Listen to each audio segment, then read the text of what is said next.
ଏକ ଆଶ୍ଚର୍ଯ୍ୟକର ଘଟଣାଟି ହେଉଛି ଜଣେ ପିତା ଏବଂ ତାଙ୍କ ପୁତ୍ରଙ୍କର। ଦିନେ ଦୁଇଜଣ ମିଶି ଏକ ସ୍ଥାନକୁ ଯାତ୍ରା କରୁଥିଲେ।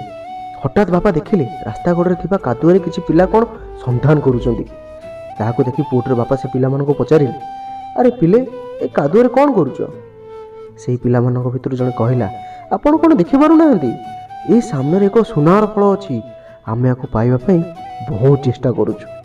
ପିଲାଟିର ଏହି କଥା ଶୁଣି ଲୋକଟିର ଧ୍ୟାନ ସୁନାର ଫଳ ଉପରେ ପଡ଼ିଲା ଏବଂ ସେହି ଫଳଟି ବହୁତ ଜୋରରେ ଚକଚକ କରୁଥିଲା। ହଠାତ୍ ଲୋକଟିର ମନକୁ ବିଚାର ଆସିଲା। ସେ ଭାବିବାକୁ ଲାଗିଲେ, ଆରେ ଯଦି ଏ ଫଳଟିକୁ ମୋ ପୁଅ ପାଇଯାଆନ୍ତା, ତେବେ ତା ଭାଗ୍ୟ ବଦଳିବା ସହିତ ମୋ ଭାଗ୍ୟ ବି ବଦଳି ଯାଆନ୍ତା। ଏବଂ ସେହି ସମୟରେ ଲୋକଟି କିଛି ବାଛ ବିଚାର ନ କରି ତାଙ୍କ ପୁଅକୁ ସେ କାଦୁଅକୁ ଠେଲିଦେଲେ ଏବଂ କହିଲେ, ଶୁଣ ପୁଅ, ତତେ ଯେମିତି ହେଲେ ବି ସେ ଫଳକୁ ଆଣିବାକୁ ପଡ଼ିବ। କିନ୍ତୁ ତାଙ୍କ ପୁଅର ସେ ଫଳ ପ୍ରତି କିଛି ଆଶା ନଥିଲା। ପୁଅଟିର କିଛି ଅଲଗା ଆଶା, କିଛି ଅଲଗା ସ୍ୱପ୍ନ ଥିଲା।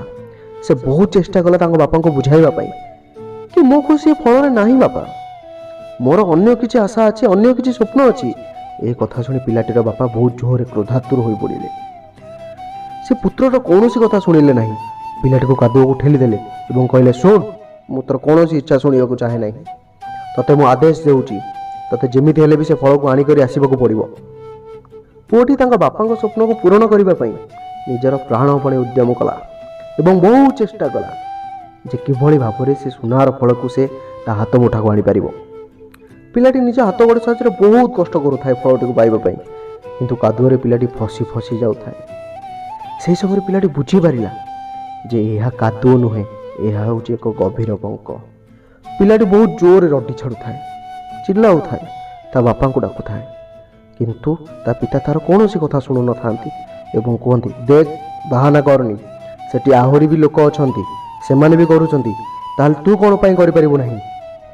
ତାଙ୍କ ପୁତ୍ର ଏ କଥା ଶୁଣି ଆହୁରି ଜୋରରେ ଚେଷ୍ଟା କଲା, ନିଜର ପ୍ରାଣପଣେ ଉଦ୍ୟମ କଲା। ଏଇଥର ମଧ୍ୟ ତା ହାତରେ ସୁନାର ଫଳ ଲାଗିଲା ନାହିଁ। ଠିକ୍ ଏହି ସମୟରେ ପୁଅଟି ଧୀରେ ଧୀରେ ଧସ୍ତି ଧସ୍ତି ହୋଇ ପଙ୍କ ଭିତରେ ପଶିଗଲା ଏବଂ ପିଲାଟିର ପ୍ରାଣ ଚାଲିଗଲା। ସେହି ସମୟରେ ପିଲାଟିର ବାପା ବହୁତ ଅନୁତାପ କଲେ ଯେ ତାଙ୍କ ଦ୍ୱାରା କେଡ଼େ ବଡ଼ ଭୁଲ ହୋଇଗଲା। ସେ ସେଠାରେ ଜୋରରେ କାନ୍ଦିଲେ, ଚିଲ୍ଲାଇଲେ, ରଡ଼ି ଛାଡ଼ି କାନ୍ଦିଲେ। କିନ୍ତୁ ଠିକ୍ ସେହି ସମୟରେ ଜଣେ ସାଧୁ ଆସି ପହଞ୍ଚିଲେ ଏବଂ ସାଧୁ ଜଣକ ପଚାରିଲେ, ବତ୍ସ, ତୁମେ କାହିଁ କାନ୍ଦୁଛ? ଲୋକଟି ସେ ସୁନାର ଫଳକୁ ଦେଖାଇ ସବୁ କଥା କହିଲା ଏବଂ ସେ ସାଧୁକୁ ପଚାରିଲେ, ହେ ସାଧୁ, ମୋର କ'ଣ ଭୁଲ ରହିଲା? ମୁଁ ଯାହା ବି କିଛି କରୁଥିଲି ମୋ ପୁତ୍ରର ଖୁସି ପାଇଁ କରୁଥିଲି। ସାଧୁ ଜଣକ ସେ ଫଳଟିକୁ ଧ୍ୟାନର ସହକାରେ ଦେଖିଲେ ଏବଂ ସେ ଲୋକଟିକୁ କହିଲେ, ବତ୍ସ, ଯେଉଁ ସୁନାର ଫଳ ପାଇଁ ତୁମେ ତୁମ ପୁତ୍ରକୁ ହରାଇଲ, କିଛି ନହେଲେ ମଧ୍ୟ ତୁମେ ସେହି ଫଳଟିକୁ ଟିକେ ଧ୍ୟାନର ସହକାରେ ତ ଦେଖିପାରିଥାନ୍ତ। ପ୍ରକୃତରେ ସେଠାରେ ସେ ଫଳ ଅଛି ନା ଆଉ କିଛି?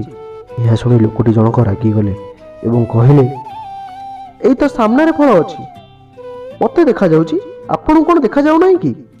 ଠିକ୍ ଏହି ସମୟରେ ସାଧୁ କାଦୁଅ ଉପରେ ଥିବା ଗଛକୁ ଦେଖାଇ କହିଲେ, ତୁମେ ସୁନାର ଫଳ ଭାବି ଯାହାକୁ ଦେଖୁଥିଲ ତାହା ଏକ ପ୍ରତିବିମ୍ବ ଅଟେ। ପ୍ରକୃତ ଫଳଟି ଦେଖ, ସେଇ ଗଛରେ ଅଛି। ଏହା ଦେଖି ଲୋକଟିକୁ ଶକ୍ତ ଝଟକା ଲାଗିଲା।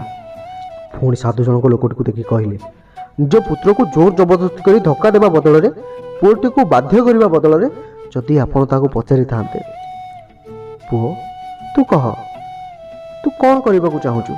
ତୋର ଖୁସି କେଉଁଥିରେ ଅଛି? ହୁଏତ ଆଜି ଆପଣଙ୍କ ପୁଅ ଆପଣଙ୍କ ପାଖରେ ଥାନ୍ତା। ଖାଲି ସେତିକି ନୁହେଁ, ତା ହାତରେ ମଧ୍ୟ ସେ ଅସଲି ସୁନାର ଫଳ ମଧ୍ୟ ଥାନ୍ତା। କଥାଟିକୁ ନେଇକି ଆପଣଙ୍କ ମତ କ'ଣ? କମେଣ୍ଟ ନିଶ୍ଚିତ କରିବେ। ଯଦି ଭିଡ଼ିଓଟି ଆପଣଙ୍କୁ ଭଲ ଲାଗିଛି ତାହେଲେ ଆପଣଙ୍କ ପ୍ରିୟଜନମାନଙ୍କୁ ସେୟାର କରିଦେବେ। ଆଉ ହଁ, ଫଲୋ କିମ୍ବା ସବସ୍କ୍ରାଇବ୍ କରିବାକୁ ଆଦୌ ଭୁଲିବେ ନାହିଁ। ରହୁଛି ମୁଁ ଅବିନାଶ ପରିଡ଼ା। ଧନ୍ୟବାଦ।